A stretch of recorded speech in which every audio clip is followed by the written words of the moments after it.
ও প্রসিদ্ধ জনপদ। আয়তন এবং জনসংখ্যা উভয় দিক দিয়ে চাটমোহর পাবনা জেলায় তৃতীয় বৃহত্তম উপজেলা।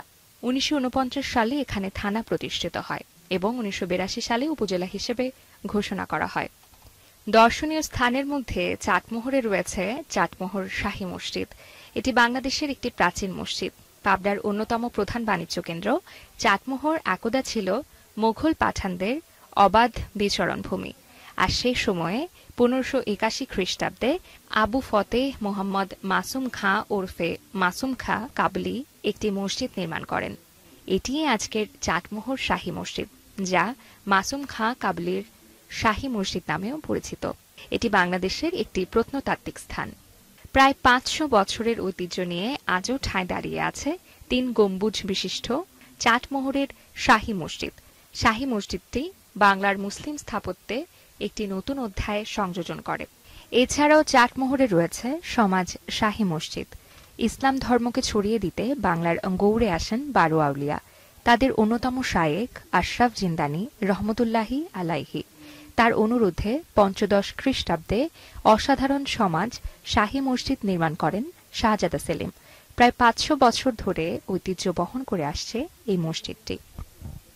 পাবনা জেলার চাটমোহর উপজেলায় অবস্থিত বাংলাদেশের অন্যতম একটি প্রাচীন মন্দির ও পুরাকীর্তি হান্ডিয়াল জগন্নাথ মন্দির। এটি উপজেলা সদর থেকে প্রায় ১৮ কিলোমিটার উত্তরে অবস্থিত। খ্রিস্টীয় ত্রয়োদশ-চতুর্দশ শতকে নির্মিত এই মন্দিরটির প্রধান আকর্ষণ এর অঙ্গসজ্জায় ব্যবহৃত টেরাকোটার ভাস্কর্য। প্রত্নতত্ত্ববিদগণ ধারণা করেন জগন্নাথ মন্দিরটি ১৫ শতকের শুরুর দিকে নির্মাণ করা হয়েছিল, আবার কেউ কেউ এটি ১৫৫০ সালে নির্মিত হয়েছিল বলে ধারণা করেন। বাংলাদেশের সর্ববৃহৎ বিলের নাম চলন বিল। এটি পাবনা জেলার চাটমোহর, ভাঙ্গুড়া, ফরিদপুর ও বেড়া উপজেলার মধ্য দিয়ে প্রবাহিত। ষড়ঋতুর এই দেশে প্রতি ঋতুতে ভিন্ন ভিন্ন রূপে দেখা যায় চলন বিলকে। বর্ষায় সাগরের মতো বিশাল জলরাশি বুকে নিয়ে ভয়ঙ্কর রূপ ধারণ করে এই বিল। এই এলাকার মানুষ এই বিলকে মিনি কক্সবাজারও বলে।